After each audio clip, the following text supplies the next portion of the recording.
বিলকিস সালাম বছর দশেক আগে স্বামীর সঙ্গে পাড়ি জমান ফিনল্যান্ডের হেলসিঙ্কিতে। এক সন্তানের জননী এই নারী প্রতিষ্ঠিত হতে চেয়েছেন নিজের নামে।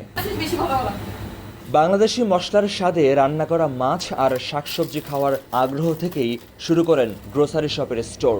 নাম দেন আমিনা বাজার, যা এখন বাংলাদেশ সহ উপমহাদেশের কমিউনিটিগুলোর কাছে সুপরিচিত বাজার। আমাদের মেন যেটা দেশি মশলা, দেশি আইটেমস যা আছে এগুলো সব পাইতাম না।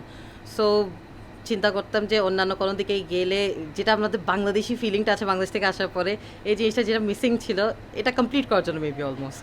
অনেক প্রতিবন্ধকতা পেরুলেও সফলতা পায় আমিনা বাজার। এরপর আর পেছনে ফিরে তাকাতে হয়নি বিলকিস সালামকে। মনোযোগ দেন রেস্তোরাঁ ব্যবসায়।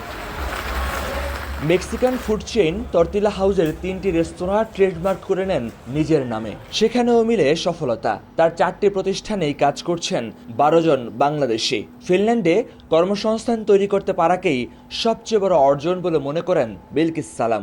তর্তিলা হাউসে আমাদের অন্য একটা রেস্টুরেন্ট আছে, মেক্সিকান রেস্টুরেন্ট। তো দৌড় দিই তর্তিলা হাউসে। তো এইখানে আমাদের ফার্স্ট শিফট করে আমি তারপর দৌড়াই চলে আসি আমিনা বাজারে।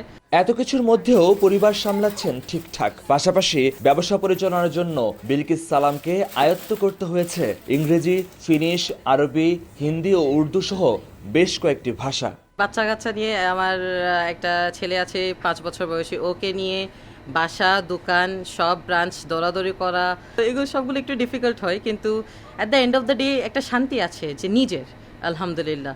প্রতিকূল আবহাওয়া, ভিন্ন সংস্কৃতি আর হাজার মাইল দূরের এক অন্য জীবন নারীর জন্য অনেকের কাছে যা অনিশ্চয়তার গল্প, কারো চেষ্টা আর পরিশ্রমে তা হয়ে ওঠে সম্ভাবনার নতুন অধ্যায়।